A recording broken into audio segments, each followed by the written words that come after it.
कचरा उचलून न्यायला लावायचा आणि माझ्यासारखी बाई या बायाला पकडायचं, नाल्यामध्ये चुंगडी द्यायची आणि खुर्च्या वर टाकायला लावायचं. समोरचं पाऊल तसंच करू.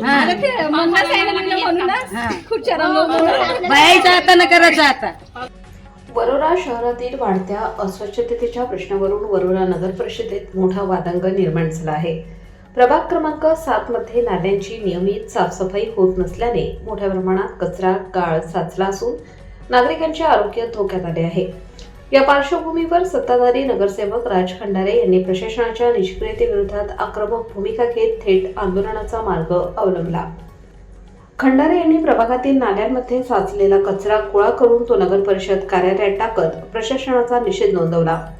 या अभूतपूर्व प्रकारामुळे काही काळ नगर परिषद परिसरात तणावपूर्ण वातावरण निर्माण झाले. त्यांनी प्रशासनावर आरोप करत सांगितले की नाल्यांच्या साफसफाईबाबत वारंवार लेखी व तोंडी सूचना देऊनही कोणतीही ठोस कारवाई करण्यात आलेली नाही. परिणामी परिसरात अस्वच्छता वाढली असून डासांचा प्रादुर्भाव वाढत आहे. या प्रकरणानंतर नगर परिषदेच्या मुख्याधिकाऱ्यांनी वरोरा पोलीस ठाण्यात तक्रार दाखल केली.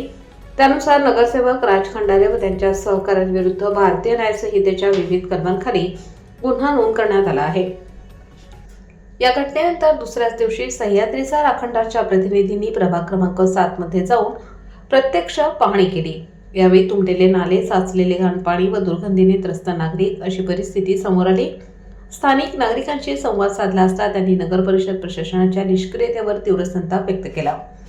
नागरिकांनी सांगितले की अनेक वेळा तक्रारी करूनही कोणतीही दखल घेतली जात नाही. पावसाळ्याच्या तोंडावरही नाले साफ न झाल्याने पाणी साचण्याची समस्या गंभीर होत आहे.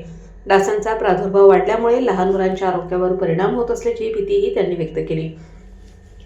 याचवेळी नागरिकांनी नगरसेवक राज खंडारे यांनी केलेल्या आंदोलनाला उघड पाठिंबा दर्शवला. प्रशासन काम करत नसल्यामुळेच अशा प्रकारचे आंदोलन करावे लागते असंही त्यांनी स्पष्ट केले. आमच्या समस्यांकडे लक्ष देण्यासाठी कोणीतरी पुढे आले, त्यामुळे आम्ही त्यांच्या पाठीशी आहोत अशी भावना नागरिकांनी व्यक्त केली. चला तर बघूयात प्रभागातील नागरिक काय म्हणतात. मी बापराव लांडे बोलत आहे. वर्षानुवर्षे हा नाल्या यांनी बांधून ठेवले आहे, पण जशांच्या त्या कधी साफ केल्या जात नाही, कधी काही नाही. समोरचा नाला बांधून ठेवला पण तो नाला अजूनही साफ केला, त्याच्यावर झाडं झाले आहे, पाणी समोर पाणी जात नाही. निवड येतात तातूर मातूर काहीतरी नाली काढून देतात आणि आमच्या समस्या तशां तशा नेम येतात, मोजून घेऊन चालले जातात. आतापर्यंत कितीतरी वेळा मोजून नेलं आहे. काम हे करतो ते करतो, उद्या येणार आहे, 2 दिवसांनी गाडी येणार आहे, 4 दिवसांनी गाडी येणार आहे, पण अजूनपर्यंत कुठल्याही याच्याबद्दल नालीबद्दल किंवा पाणी जाण्याची व्यवस्था केलेली नाही आहे. आणि त्यामुळे आमच्या घरात सगळ्या लोकांच्या घरात पाणी जातात, त्याच्यात अड्या असतात. जिवंत लहान मुलाबाळांना घेऊन इथं लोक कसे तरी गुजारा करत आहे. आणि राजखंडाने केले काय केलं, वाईट केलं आहे. किंवा त्या प्रतिनिधीला आम्ही निवडून कशासाठी दिला आहे, त्यासाठीच दिला आहे ना. मग तो जर आमच्या समस्या नाही मांडणार तर दुसरा कोण मांडणार. आणि त्यांनी ते केलं ते बरोबर केलं आहे. आणि जर ह्याच्या समोर जर भविष्यात कमी पडलं याच्यापेक्षा तीव्र आंदोलन पुन्हा केलं जाईल. होता खूपच चांगला होता. मी असते तर पुन्हा खुर्च्याच रंगवले असते. त्याच्यापेक्षा जास्त काय त्रास आहे तुम्हाला? त्रास आहे नाही तर काय, नालीमध्ये पूर्ण कचरा साचते, पूर्ण घरामध्ये कचरे येते, सर्प येते, सर्प फेका लागते आम्हाला, सर्प माणसं बोलवा लागते. कुठं कुठं जायचं पाहिजे जाती ना.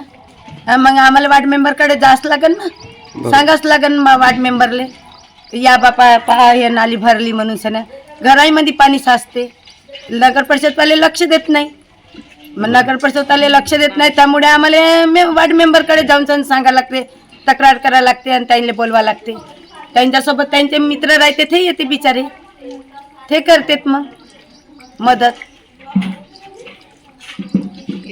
पाणी जाते, आमचे लहान लहान लेकरं आहे ते खेळत राहते. त्या अळ्या उचलून जर त्यांनी तोंडात टाकल्या तर बिमारी झाली तर मग आम्ही कोण्या प्रशासनाकडे जायचं? आम्ही आमच्या वार्ड मेंबरकडे जाऊ की कुठे जाऊ? नगर परिषदमध्ये आम्ही याच्या आधी 2 वेळा तक्रार केली, पण नगर परिषदवाले आमच्याकडे येऊन सुद्धा पाहू नाही आले तर आपल्या हवेवर गोष्टी उडवल्या आणि करू राहिले. काल जे राजखंडारांनी केलं त्यावर तुमचं काय मत आहे? आमचं त्यावर मत आहे की आम्ही त्याला पुन्हा प्रोत्साहन देऊ आणि याच्यानंतर पुन्हा आम्ही सर्व बाया मिळून पुन्हा याच्यापेक्षा जास्त पाऊल उचलू आणि त्यांची खुर्ची रंगवून दाखवू. आमचं काम झालं पाहिजे. आमचं काम झालं पाहिजे, कारण की काल त्या दिवशी अर्धा तास पाऊस आला. अर्धा तास पाऊस आल्यानंतर ते रोडवर पाणी आलं तर मग रोडवर पाणी आलं. पुन्हा बरसातीचं आता पाणी पावसाळ्याचे दिवस आले आहे. पावसाळ्याचे दिवस आले आहे तर आमच्या घरात पाणी जाणारच आहे. बरोबर. तर मग आता पावसाळा येऊ राहिला तर आम्हाला पाऊल उचलावंच लागेल ना त्याच्यावर. आणि आम्हाला एक समोरचा गड्डा साफ करून देणे आणि आमचे जे नाले आहे ते अंडरग्राऊंड करणे आणि पूर्ण नाल्या साफ करून आम्हाला याच्यात हे झालं पाहिजे. अंडरग्राऊंड नाली येते जेव्हा जेव्हा कचरा आमच्या घरात घुसल तेव्हा तेव्हा आम्ही तेच पाऊल उचलू. थोडसा अर्धा तास पाणी येईन तरी फुल नाल्या भरते ना कचरा संगटे. आम्हाला झाडातच राहावं लागते कचरा संगटे. आमच्या घरात पाणी पाणी जाते, घुसते पाणी जाते, लहान लहान घरामध्ये. लेकरं आहे, अळ्या आमच्या घरामध्ये चालते, भिंतीवर चालते. तर मग आम्ही का करावं त्याच्यावर? 40 वर्ष झाले ह्या आता जरा- जागेवर आता तर कोणती सुविधा नाही झाली. कारण ते सुवर्ण जयंती मधून जयंती होतं ना. कारण इथं इथल्या लोकांना खूप त्रास आहे ना. आम्ही 2-3दा इथे कंप्लेंट केली होती राजू खंडारेकडे. काही इथं पूर्ण नाल्या पॅक होते म्हणून. अच्छा, काल जे राज खंडारे आणि त्यांच्या सहकार्याने जे काही आंदोलन केलं त्याबद्दल तुमचं काय मत आहे? त्याबद्दल आमचं मत आम्हाला एवढंच आहे, आम्हाला हे नाल्याचं आणि रोडचं हे जर आमचं तुम्ही काम करत झालंच नसाल पाहिजे. तर आम्ही पुन्हा आणखी ते पाऊल उचलू.